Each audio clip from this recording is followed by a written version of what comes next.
pumped about today's guest, Paul. Yeah, Paul Gellatly, also known as the Tattooed Gardener. Cool guy.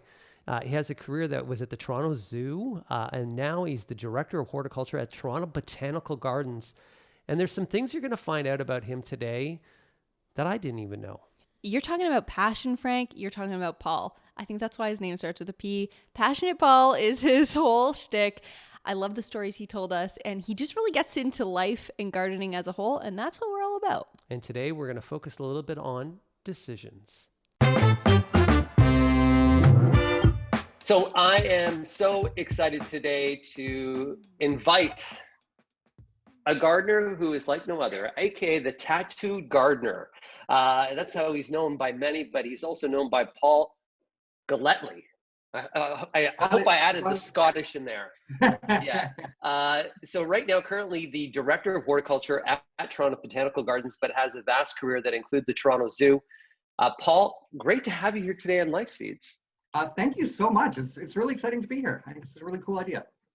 This is big, Paul. You are our first guest. So not gonna lie, you're setting the stage, but I know the bar is going to be set as high as the tallest growing tree, Frankie. Oh wow, that was great. that was blooming good. That was So Paul, I know a little bit about you in terms of the last few years, and I followed you as the Tattoo Gardener for several years. But tell me how you got into gardening. When did you get dirt under your fingernails, and a little bit about your journey? Yeah, so I mean, I've been gardening pretty much my whole life. My dad was a gardener, so we always had the vegetable patch in the backyard and the asparagus garden and every fruit tree you can think of in the backyard. So I was climbing those fruit trees, picking off, fruit when I was 5 and 6, 7 years old. I really got into it when I was in my probably early teens, 13, 14 is probably when I sort of got the bug. And I got out there and I finally convinced my parents to let me have a garden. And I wanted it out front where everybody could see it. I didn't want it stuck in the backyard. I wanted it right on the sidewalk. So I dug a little patch and very quickly took over what my father had done. And it just sort of spiraled from there. I mean, I kept into it. I was the director of the Waterloo Horticultural Society when I was 16. So it sort of, I was taking flowers down to Conestoga Mall to the flower shows and snipping off my dahlias and collecting. Dahlias was actually the first one I started collecting. And it just sort of kept going. I got out of the industry for a while and now I'm back in. That's so Yeah, cool. it is. When you think about that, 16, Yes. And when you think about horticultural societies, they're typically, like, I've done a lot of horticultural talks. No, they don't you skew to 16-year-olds. Really? Yeah. I have a quick question though, Paul. What did mom and dad do? My parents actually owned a music store when I was growing up. So they a classical jazz and blues record shop. So I worked there as well. As a teenager, music was always a big part of sort of my life as well. And they work really well together. Music and horticulture go hand in hand. I've heard that plants grow well with music. Is that a myth? Have you ever heard that? I've heard that if it's country music, they just grow to get out of the house. So I'm not sure which, it sort of depends what you're playing, I guess. Oh my gosh, that's so good. And I got to make a recommendation to you, Paul, too. I just recently on Netflix watched a documentary called The Creative Brain. And The Creative Brain is a documentary that talks about creativity and actually talks about music and talks about jazz and blues. And gardening itself is a creative expression. Yes, absolutely it is. It's, as I like to say, the slowest of the performing arts. Oh, I love that. So tell me about today. Today you are the Director of Horticulture at Toronto Botanical Gardens. What does that involve? It involves me being really lucky, to be totally honest. I get to sort of immerse myself in plants and gardens and passionate people every day. I get up in the morning, I walk around my garden. Like sunrise, I'm out there checking it out. That's the best time to see gardens and best time to take photos. Hop in the car, spend the day in the botanical gardens. Really inspiring people and connecting them, with nature and with plants. And the job is interesting. I mean, you get to meet people that you never would think of in horticulture. And what I love about our garden is that it doesn't exclude anyone. There are people that are 2 and there are people that are 98. And they all walk through the garden the same way, and they all stop at the same plants and take photos and talk about them and really connect with each other, but also connect with plants. You know, I've seen a woman whose mother clearly had Alzheimer's or dementia, and they were walking through the garden. She said, "Do you remember we used to have this in our house?" And you know, the mother would, you know, sort of nod her head, and they were using the garden to reconnect and to have memories. And I think that was so inspiring to me, that it's not just a pretty place to spend time, that, you know, plants are locked into people's memories their whole lives. You know, there are roses that you smell. You know, for me, it's mock oranges. My grandparents had mock oranges outside their windows, and they did that on purpose. So in the spring, they'd open the window and the fragrance would come through. Mm-hmm. I can't walk by a mock orange now without remembering that. I love that you brought that up, because friends of our family, like one of them passed away, but the woman in the couple had given my mom this cactus. And what was it? It was a Christmas cactus. Is that the right term? With the pink flowers. And just, it's so odd, Paul, because every time it flowers, we thought this thing was on death's door. My dad just clipped it right back, and it just came back blooming like crazy, and it just felt like Norma was there. And there's just something so special about that. There really is, you know, and even working at the zoo, you know, I saw families where the husband was from Africa and his wife was Canadian or, you know, from somewhere else. Their kids had never really been back to Africa. You could tell by the way they were talking. And they were standing by the sansevierias. And he said, "I can't believe these are weeds at home. My mother pulls these out and throws them in the like he was amazed that we were potting these things up and growing them. But he was able to tell that story to his kids. And he was able to connect them to history of himself and of his family. And I just thought that was so neat to offer the, you know, the venue to have that happen and to sort of facilitate that. So when people think about the Toronto Zoo, you often don't think about the plants that are at the zoo. And a lot of the experience for the animals there are a little bit about the plants. And you kind of try to up the game there a little bit as well while you were there at the Toronto Zoo. For sure. I mean, they have one of Canada's largest tropical plant collections, and no one really knows them for that. You know, and they have acres and acres and acres under glass. You know, so when we're, you know, freezing in the winter and not sure what to do, there's nothing better than walking through one of those pavilions where you've got, you know, full-size Benjaminas and all these things that you might buy as $1.25 at the corner store, and you're able to see them as you would there and really sort of immerse yourself in that experience. So I think that's, you know, it's underrated at the zoo for sure. You know, horticulture there is amazing. They have one of the best plant collections I've seen. And I was lucky enough to sort of be the curator of that for a couple of years. Speaking to that and the different exhibits that they have, I have never really thought about the fact that you are really trying to bring in the culture, the geographic area, the topography and everything into all of the exhibits because you think you're just there to see the animals. What's your favorite exhibit? Which one are you just bursting with pride about? You know, they're all amazing in their own way. The pavilions are sort of set up biogeographically. I would say the Indo-Malaya Pavilion is probably my favorite.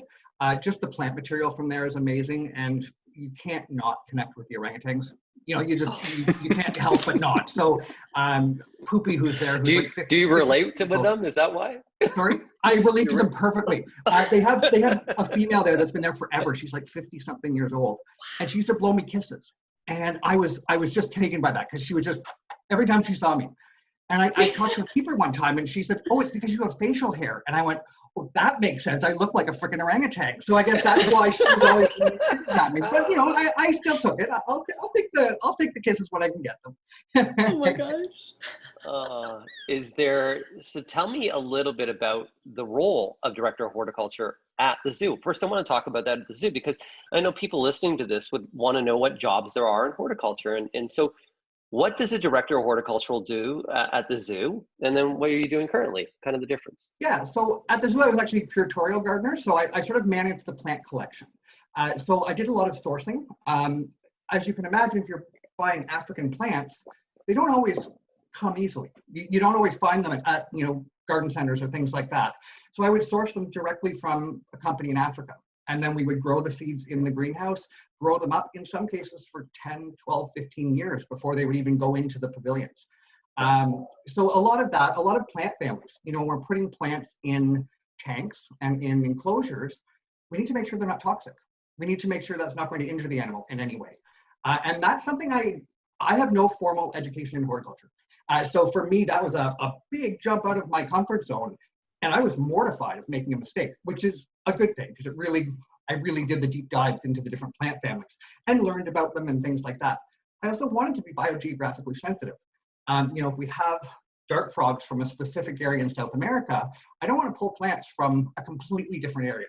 Most people wouldn't know the difference. They would just see the frogs, and as you mentioned, they're there to see the animals. But once I started doing that, the keepers were coming to me and they were like, oh, that tank looks amazing. Thank you, thank you, thank you. And it was just one of those sort of, it started to snowball and get better. So a lot of the sourcing, I did exhibit designs. I helped with the amphibian enclosures. We grew a lot of food and stuff for the animals, browse, enrichment.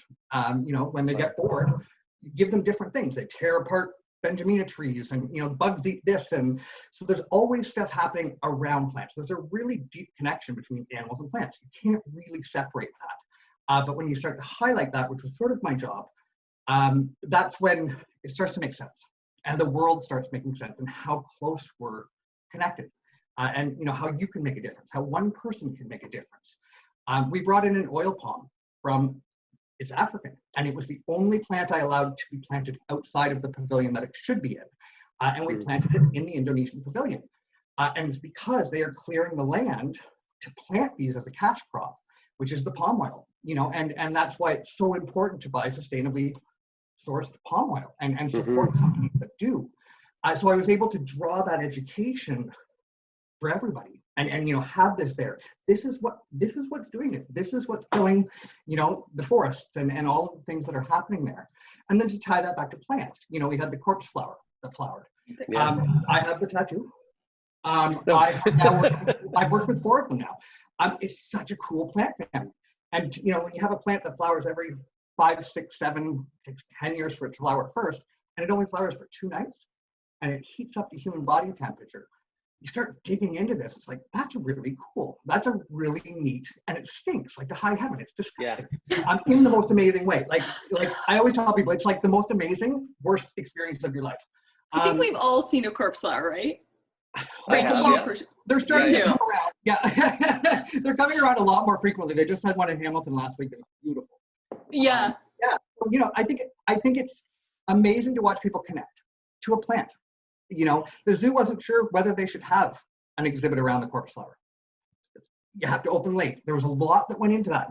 Think about the logistics of opening a zoo that normally closes at 9, keeping it open until midnight. Everything goes with that, lighting, all that. They did it, and I give them credit for that because we threw that event together very quickly. But there were over 1,000 people lined up to get in. Everyone wants to smell a dead body without smelling a dead body. Right.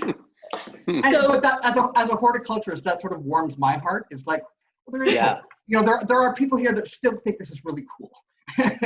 Paul, it's so clear that you have a passion for this, which is amazing to see, and that there is an endless amount of learning as well. I think so often in life we kind of choose one thing and we think that that's just what it is, but the magic in really just finding passion in life is realizing that off of that one little seed comes so many other sprouts from that. What has been something that has surprised you that you've learned or that you've started to explore more of that you never even knew about when you were getting into this? I think for me, it's funny. I was always afraid to go into horticulture. I was always afraid I would lose the interest and the passion I have for it if I had to do it every day. If I had to get up and do this, would I still love it? And I was an employment counselor for 10 years. I helped people find jobs, and I worked with New Canadians, and I worked with adults with disabilities and things like that. So I really was immersed in employment. And I sort of woke up one day and I went, I need to take my own advice. I have to. What do I love doing? And it was plants. And it was horticulture. And, this was about 10 years ago. I took a step out of my career, had no idea where it was going to take me. But I went to Plant World, and I became a part-time sales rep at Plant World. And it snowballed. Within 8 years, I'm now director of horticulture. So, I think the doors that you open that you have no idea and you're scared and, you're not sure if you're making the right decisions, I think that's the best ones to take. And, it will open another door and it will open another window. And, you know, it's sort of, I swore when I got the job at the zoo, that was my dream job. That's the job I wanted since I was in public school. And I thought I'd be there for life. I honestly thought that would be my job. And it wasn't. I mean, I loved it. My experience was amazing at the zoo, but there were bigger things. And, you know, with the Toronto Botanical Garden, we have a major expansion coming up in the next couple of years. We're going from 4 acres to 36 acres. To be part of that and to be part of the experience of bringing a garden that's going to connect so many people from now forward, how can I pass that up? You know, how can I possibly step aside? So I went for it, you know, and I thought it was the longest shot in the dark. I honestly did. And then I made it to the 3rd round, and I called my mom, and she's like, "You got this." And I was like, I can't believe, like, I could not believe that it was just coming into play. And I was just being myself. I was just being me, and nerdy plant guy who's been into plants his whole life. And, you know, as a teenager joked about it. Like, kids were like, "Oh, that's an old person thing." And, you know, and it's funny because now those are the same people who message me on Facebook and say, "I have a question. Are you saying?" So, you know, it's sort of like they just needed to catch up. I say that all the time. You know, I used to get teased all the time because I had a huge passion for flowers and plants. And, you know, my background's with my family in that business. And so my nickname, Frankie Flowers, was a nickname that I used to get teased about. And I say that all the time now. The people who used to tease me and make fun of me are the ones asking for advice right now. They're the ones looking for me to help guide them.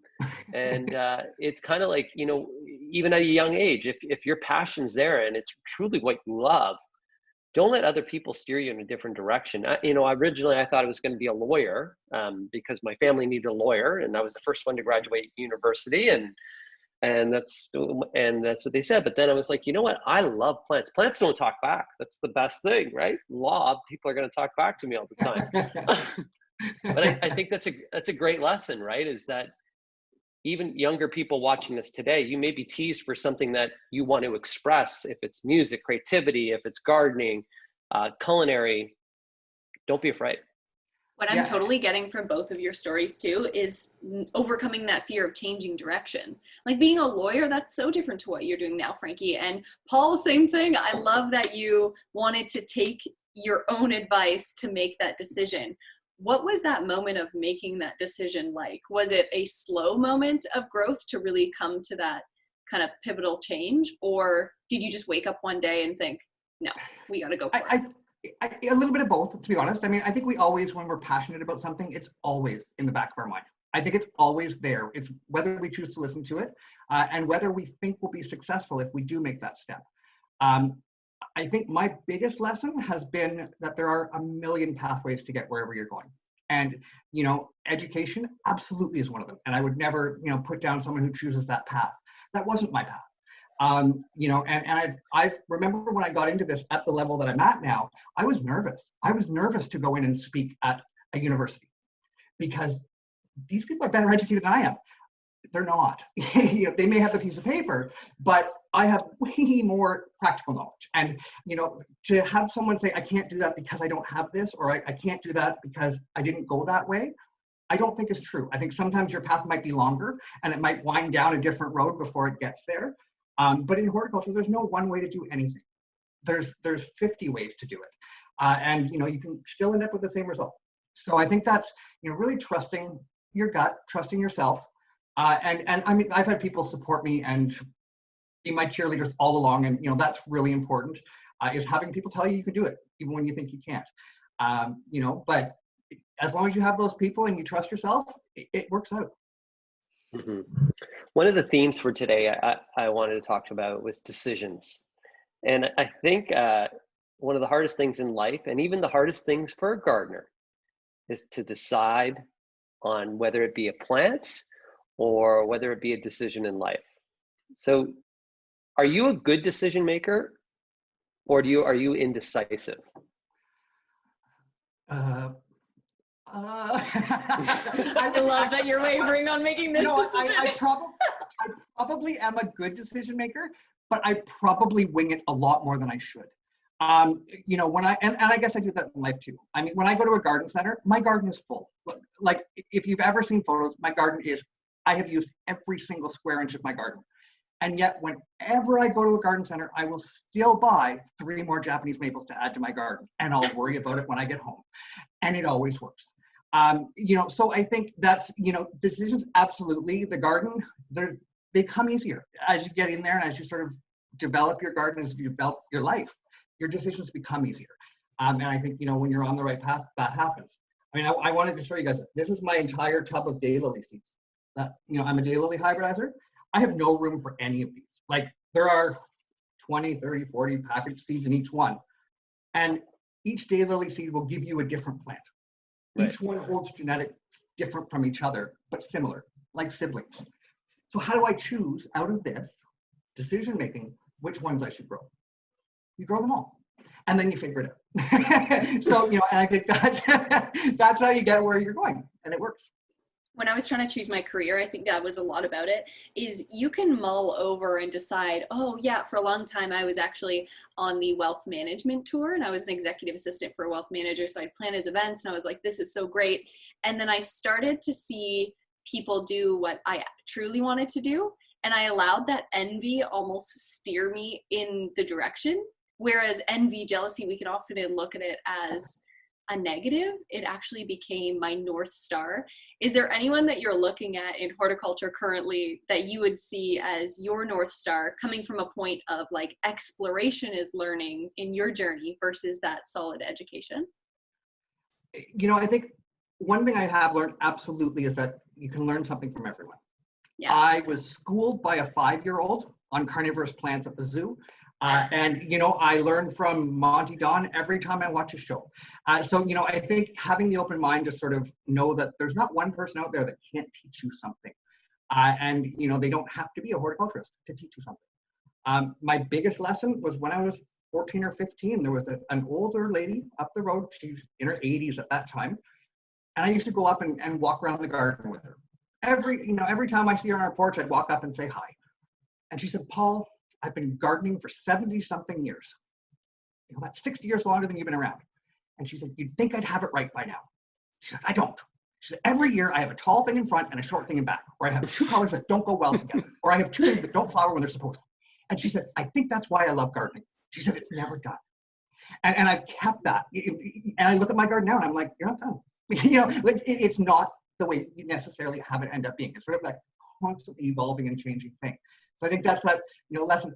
I have so much respect for Marjorie Harris. I mean, she is sort of someone, for me, who I have every one of her books.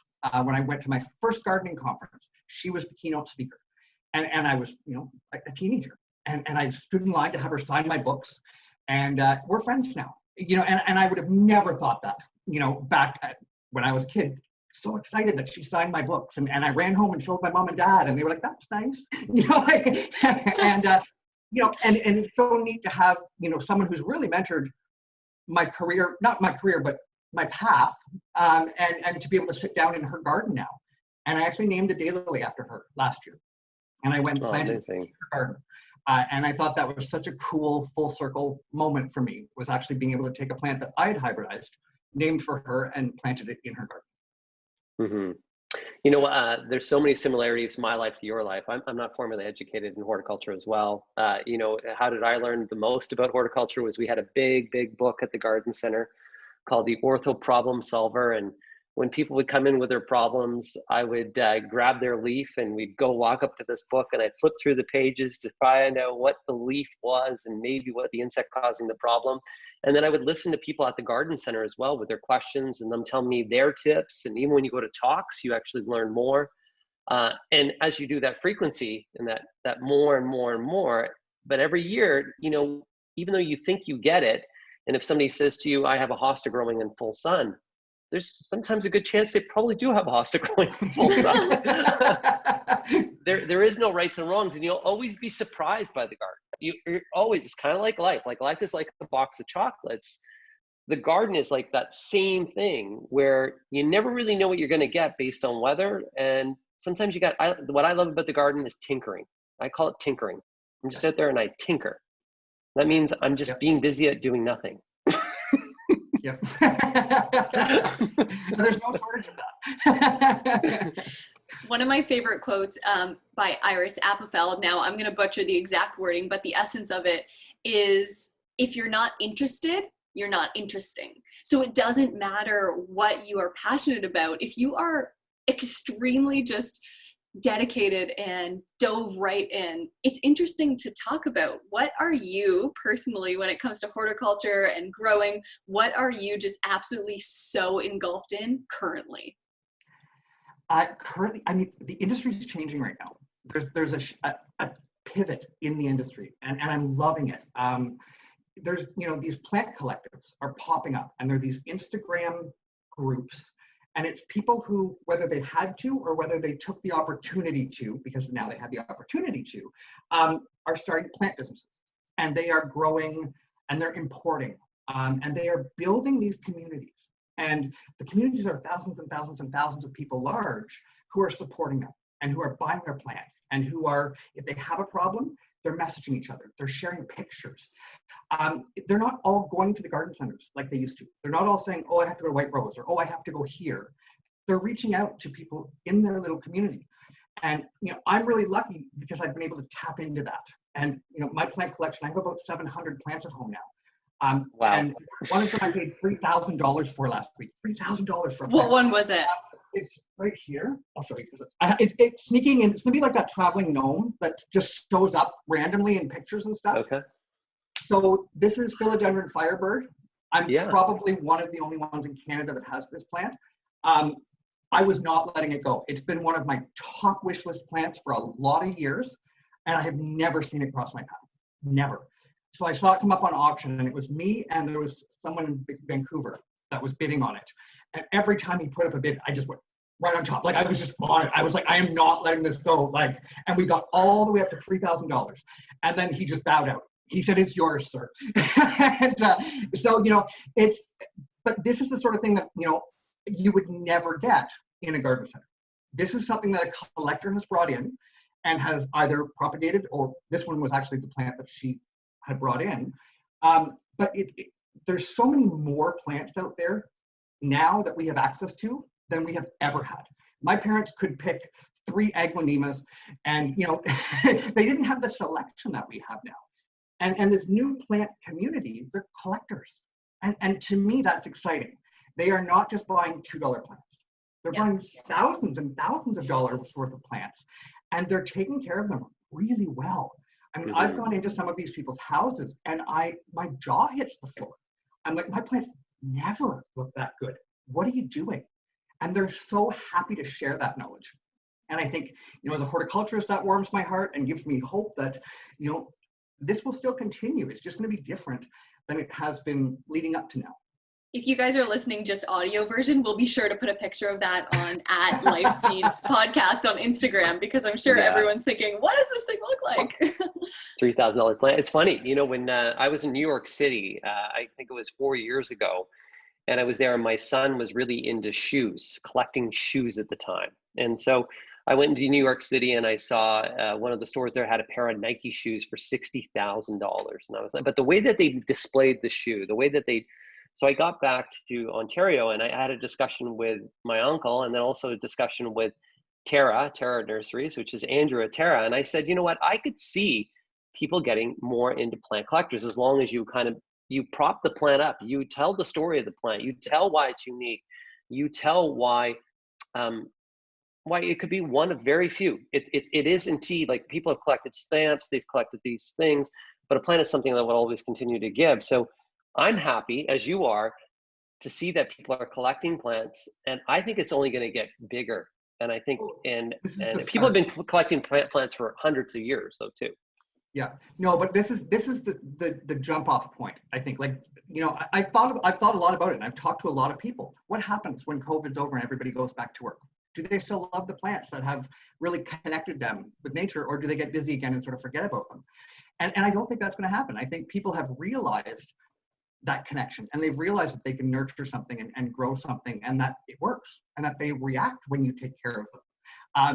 That's what it's all about. And in Toronto especially, we have all these little boxes in the sky where people don't have a connection to nature. They can't just walk down the road and go for a walk through the forest. They, they have to take TTC somewhere or something.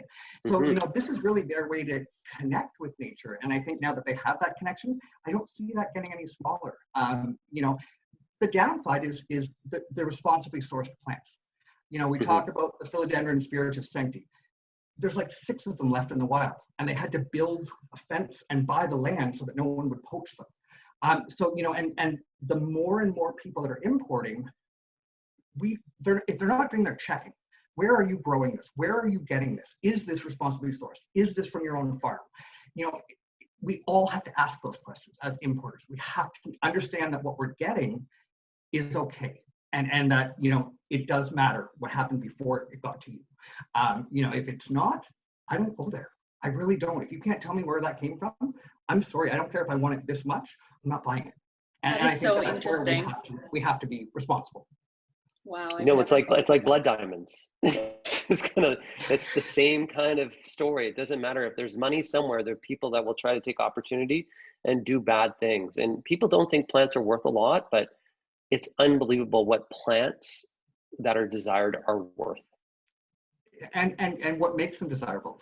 That's the thing, right? If we look at Monstera albos, I mean, 2-3 years ago, you could get one for $70, and most people wouldn't pay you for them.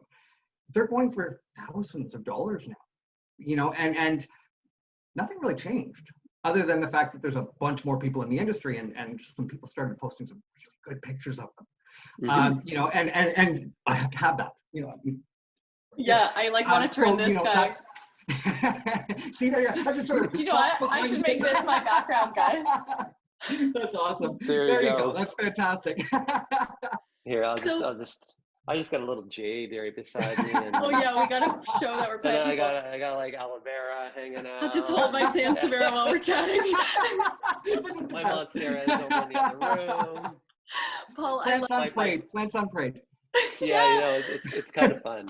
Yeah. I love that you mentioned just bringing those plants indoors. I've been doing a lot of research on Hygge, which is one of the main words in Denmark, and the Danish, some of the happiest people in the world. And one of the concepts within Hygge, it's a lot of things. It's basically evoking a feeling of coziness. But one of the pivotal things to embrace Hygge inside your home is bringing the outdoors in.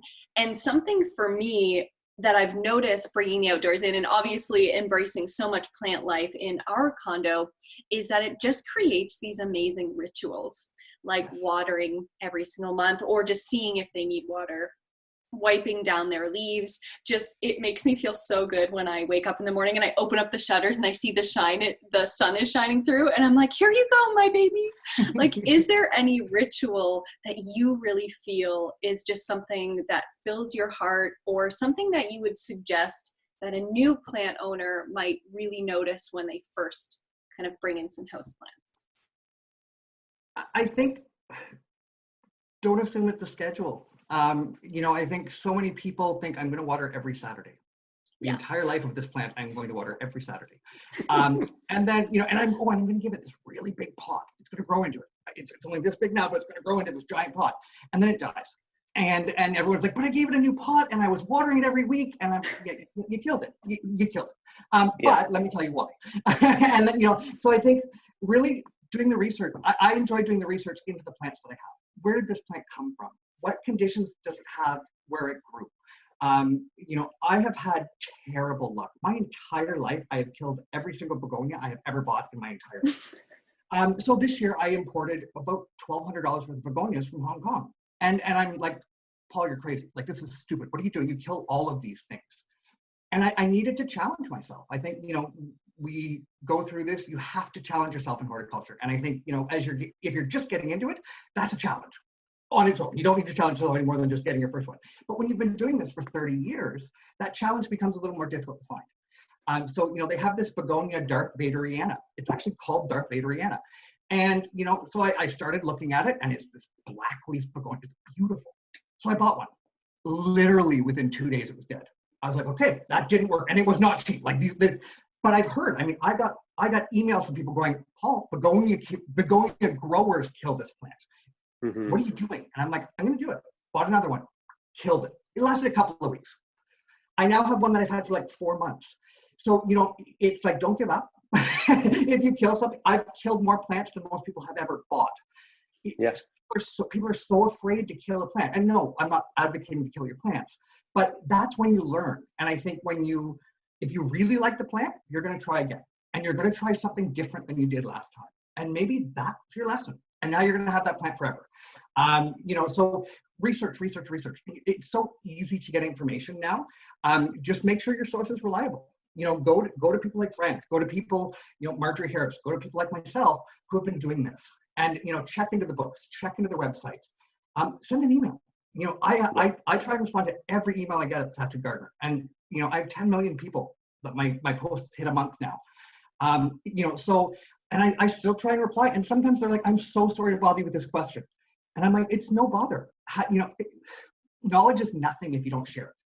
And, I think, what's the point? I've learned that lesson. So please let me help you. Let me answer that question for you. And then guess what? When somebody asks you that question 5 years down the road, pass that along. And that's all I want. So I think that's, really just understanding and being good about it. You speak a lot right there about failing, and we I kill, like, if you ever grown a plant, you kill the plant. That's why what I usually do is when I start my talks, I usually ask, has anybody here killed the plant? And if everybody puts up their hands, then I know I have an honest crowd. If nobody puts up their hands, I call them all liars. It's true, he does do that. Like, you're liars. Because if you ever grown a plant, you've killed the plant. The fear of failure is something that holds us all back, whether it's in the garden or whether it's in life. But a lot of the times, I call it your garden groove. Sometimes it takes you a couple shots at something to find that groove, and not to be fearful of failure. It's like, what happened? What can I learn from this at this moment with this plant? And try to figure out location and just some things variables that you can change ever so slightly to be successful. Yeah. And as a career counselor, somebody that helps people with employment, it's kind of the same thing. It's 100% the same thing. You're absolutely right. And it's, as you said, it's in life and in the garden and in relationships and everywhere else.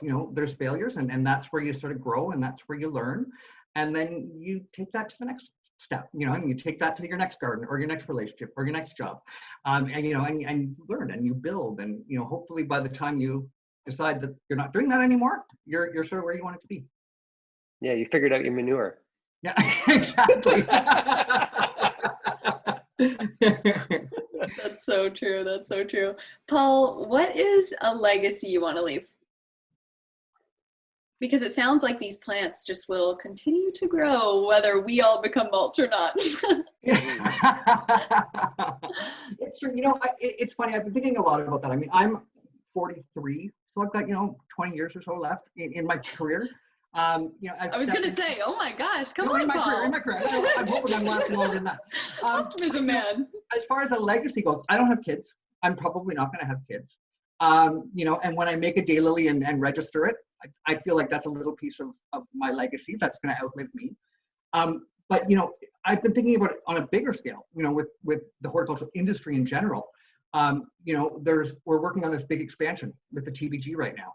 And, the garden director, Harry, is amazing. And, this is his want. And before he retires, he really wants this to happen for Toronto and for Canada, and to have this horticultural destination in Toronto.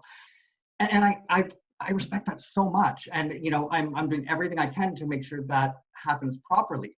But there's something missing in that. And it's a conservatory. It is this, a tropical glass house where, I know that people are connecting to tropical plants. I know that that's an area of the industry that we're not able to tap into right now. We don't have the infrastructure, we don't have the facilities. So I feel like that might be mine. In 20 years, big capital campaign to have a big conservatory at a botanical garden. Something like that, just that I can go, yeah, you know what? I'm leaving something. And it's something that I think is important. And I can't think of anything more important than connecting to nature.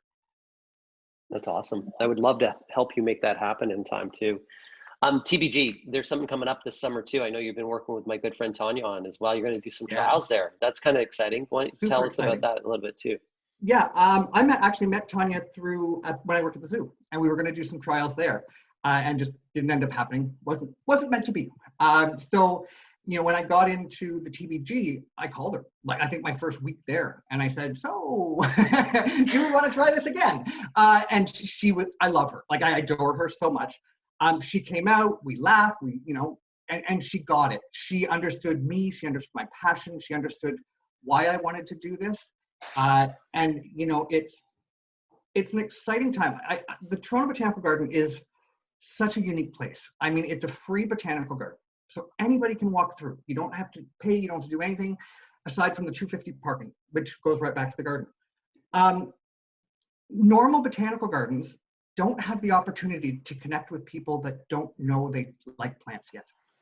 There are a lot of people who would never pay $20 to walk through a botanical garden, but they have no problem walking through a free park. And while they're in that park, they see something. It might be a Rudbeckia. It might be a metasequoia tree. It might be a tulip. That's that one thing that got them interested. And to have a place where you can do that for free, I think is such a cool opportunity. So that's what we're doing. The trial gardens are going to be amazing. Tanya's coming in. We've designed amazing beds. They're going to showcase some of their best stuff, and Ball Floral has an incredible catalog of plants. I've been going to their job trials, checking things out, and I'm always impressed. There's always something that I have to have in my garden. And that's what a botanical garden should be. You should be able to go to a botanical garden and go, oh my God, see what I saw today? I have to have that. And I think that's what's going to happen with this is people are going to go, yeah, where do I get that? Where do I sign up? And going to the trials with Tanya is even better because she's just as passionate as I am. And she'll take me to all the ones that I would never have even stopped at when I walk by. And I don't know if it's intuitive, I don't know what it is, but she'll stop at the yellow petunia. And she'll be like, I have to tell you about bee's knees. And she'll tell you everything about that petunia. Everything. And I'm like, I don't like petunias. Like, I really don't. I'm not a petunia guy. By the time I finish that row, all I've taken pictures of are freaking petunias. And I have to have them in my garden now. And it's her passion. And it was her story with that. And it was her showing me what the other yellow ones were and what bee's knees does. And I literally would never have even stopped there. So I'm really hoping that, what she was able to do with me, we're able to do for all of the visitors that sort of come through. And it's going to be an interesting, it's sort of a showcase / trial. I mean, we're not really formally trialing things, but we are going to do some, some social media voting and things like that. Which ones did you like? Which ones didn't you? And we expanded it into what used to be the kitchen garden at the TBG. The kitchen garden just wasn't working. The trees have grown up around it. It wasn't a full sun location anymore. And a lot of things were getting stolen. We planted vegetables and they were not even making it to being ripe. They were getting stolen. So, as a public park and as a botanical garden that's supposed to be doing things right and supposed to be sort of highlighting plants, we weren't really doing that very well with there. So we've switched it. So that's going to be part of the trial gardens this year as well, which will be really nice because they're actually raised beds. So I think, people are going to be able to connect with plants a little bit better if they're that much closer to them. That's awesome. I have a selfish question right now. You're the tattooed gardener. I am. How many tattoos do you have? You know what? I lost count. It's only on my arms. I only have my sleeves, and I've sort of been working away at them. My sister did get me a gift certificate for Christmas, so I will be adding to the tattoos shortly whenever life gets back to normal and they can open again. I'm trying to decide what I want to do. A nice back piece, but I want to sort of incorporate my life, and it might be plants and animals. It might be a couple of the animals from the zoo with a bunch of plants. I have very few plant tattoos. I have a lotus, which is a plant that I absolutely love, and I have in my garden, and I take a billion photos with it when it flowers. And the corpse flower, the stinky penis flower that's on my arm, and that's those are the two things that I have, and everyone thinks that's hilarious that I went and got that tattoo, but it was such a pinnacle moment in my life and my career was becoming the celebrity wife for that flower. I mean, I did interviews across Canada, into the States, in Europe, they were interviewing me on the news. It was a big deal. I met the Governor General of Indonesia who just, how did you get this to bloom? It's so young and it's so small. And so it was really sort of, for me, that pinnacle moment where I can do this. I got this, right? Like I literally got this. And, I've done 4 of them now. So I think that's that's why I have that one. And I'm just trying to, tattoos to me are art. And I don't want to get one that I regret. I don't want to get one that I look at 10 years from now and go, why did I do that? I didn't get my first tattoo till I was like 26 or 27.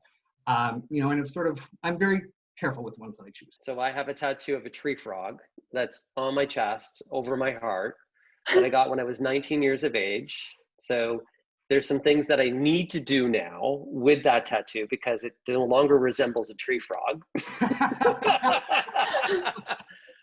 So do you use the same artist, and what one would you recommend? This is just, we're having some fun here. Yeah, no, absolutely.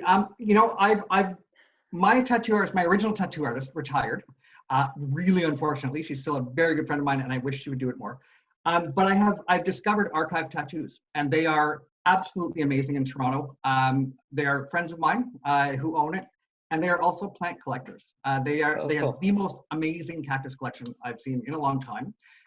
They actually built a greenhouse in their backyard to keep it going. So I figured, if they're plant people, they've got to be good people. And then I started checking out their art, and I was like, oh, they're good artists too. So, and I think at the end of the day, it's art. That's what good tattoos should be, is art. And you are the canvas. So to find an artist that gets that and puts the time into the designs, and that yours is the only one. And I think for me, that's what's fun. After 2020 and 2021, this is like the first year I've always loved tattoos, but I've just never found them for me. But after all of this, I'm like, I think I'm ready. To go for it. Paul, I have one more question for you from me. I don't know, Frank, if you have more, but my last question that I just really want to know is, what's the greatest lesson that you've learned for life, that you've learned from the garden or plants? I think take risks. Take risks and enjoy the ride. It's not a destination, it's a journey. I am a self-proclaimed zone pusher in the garden. I have a monkey puzzle tree in the garden that has been there 5 years. I have a Paulownia tree that's 25 feet tall. I have Japanese laurel. Sometimes you have to nurture it a little bit more. Sometimes you have to give it a little bit more protection. But if you really want it, it works, and you'll make it work. And I think, that's true in the garden, and that's true in life. I think if you want it enough, let it happen. I love that. I do too. So the Tattooed Gardener, if people want to find out more about you, you have a great blog, you have a great following out there. Do you want to give a little bit of shout out at how people can connect with you? Yeah, plug it. Yeah.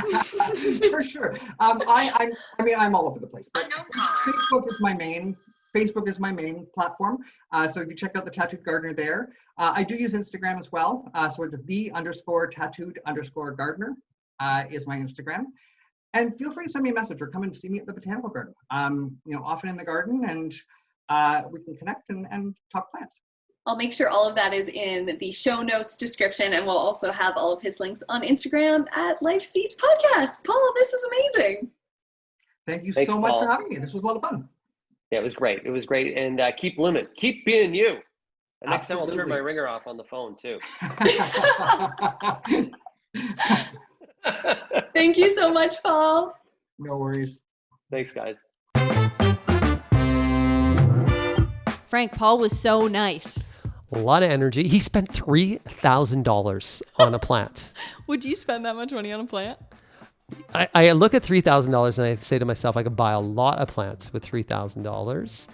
I'm not at that level yet. I'm not where I would spend $3,000 on a plant. Maybe because I've recently gone through a divorce and I don't have $3,000. Hey, game respects game though, man. That was so great. Question to you guys. Let us know on the podcast page. I think I'll post a little photo, Frank, there saying, would you spend $3,000 on a plant? And we'll see what you guys have to say. Yeah, it's pretty cool. Plant collector, all around great guy. Learned a lot today. And also his kind of journey. Fantastic that he went from an employment counselor to a full-time gardener. I love that you asked him about his tattoos. Yeah, because I need to do something with my tattoo. Can you tell me about why you got that tattoo? Tree frog, 19 years of age. I was really into the environment and gardening even at 19. And I knew that's something that's close to my heart and would never go away, like a tattoo. So that's why I got a tree frog. I know everyone was just itching to ask you that question. Yeah. I left that recording thinking, oh shoot, I should have asked him why. But I'm glad that we're catching up here. I do have a fact check for you. Okay. From our first episode, Okay. you were debating whether or not a seed was viable if you did the water test, and you found... Yeah, so the water test is when you're supposed to take your seeds and you put them in water for 15 minutes, and if it sinks or floats, which one is viable? And this is a time in life where if it sinks, it's good. It's a good thing. It's good. It's a good thing. So if your seed sinks, that means it's viable. Go ahead and plant. But if it floats, let those guys float away because they won't germinate today. I really like that a lot. Okay, last but not least, guys, this is our first episode with an actual guest. Let us know how we did. Let us know only good things, though. We're very sensitive. No, I'm We're fine with plant people. manure. You can tell me your manure. There's no problem. If you do want to tell us something about the podcast, you can rate and review us, right, Frank? Yeah, rate and review us. And whatever the rating is, I think it's 5-star. I think we're 5-star. You guys can find us at Life Seeds Podcast on Instagram. And of course, next week on Wednesday, when we discover a new topic with life and growing. Yeah, no weeds in our life.